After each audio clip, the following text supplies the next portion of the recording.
Bonjour Philippe. Salut Romain.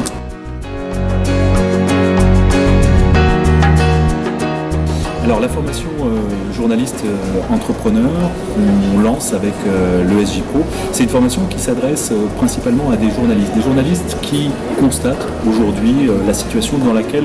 en sont un certain nombre de médias qui ont des frustrations, des insatisfactions, des envies, des volontés de créer des choses, de participer à ce renouvellement massif qu'on est en train de constater dans le monde des médias, où il y a des médias qui sont en train de décliner, d'autres qui sont en train d'apparaître. Tout ça est en train de bouger à vitesse grand V, et un certain nombre de journalistes ont des projets. C'est des projets de blog, c'est des projets de MOOC, de magazines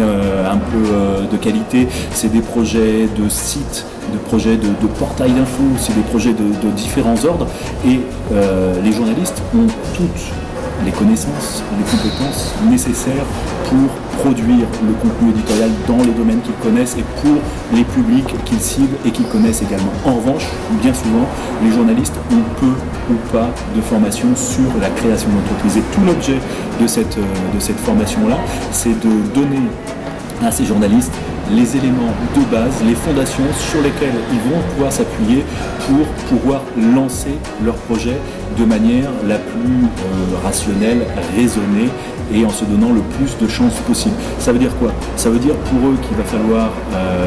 travailler sur des notions de gestion, sur des notions de comptabilité, apprendre à comprendre ce que veut un banquier lorsqu'on va discuter un banquier, ce à quoi il est attentif, comment il faut lui parler, lorsqu'on va avoir des investisseurs, ce à quoi les investisseurs prêtent attention, ce qu'ils veulent savoir, ce qu'ils veulent comprendre sur le projet, essayer d'apprendre à mettre en place son business plan, essayer de défendre, et il y aura à la fin de cette session de formation une session en quelque sorte de jury, même si personne ne gagne rien, mais devant à la fois un banquier, quelqu'un qui a créé sa start-up et un investisseur potentiel, de manière à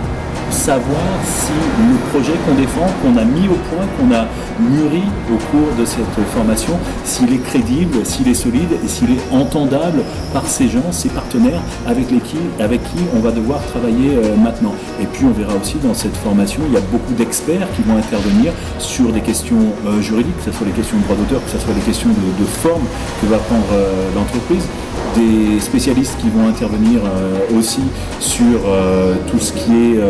la communication, les ressources humaines, comment on embauche, comment on peut embaucher, quelle forme de contrat, etc. Plein de choses. Sur le statut du chef d'entreprise, qu'est-ce que c'est que la sécurité sociale d'un chef d'entreprise, comment est-ce qu'il doit choisir son statut, gérant majoritaire ou pas, gérant salarié. Enfin bon, il y a toute une série de questions qui se posent. Il n'y a pas une solution unique pour tous, il y a des avantages et des contraintes dans chacune des solutions. Donc on va essayer de les aider à choisir, à dégrossir ce projet-là, de manière à pouvoir leur permettre d'avoir le maximum de chance dans leur projet de création d'entreprise.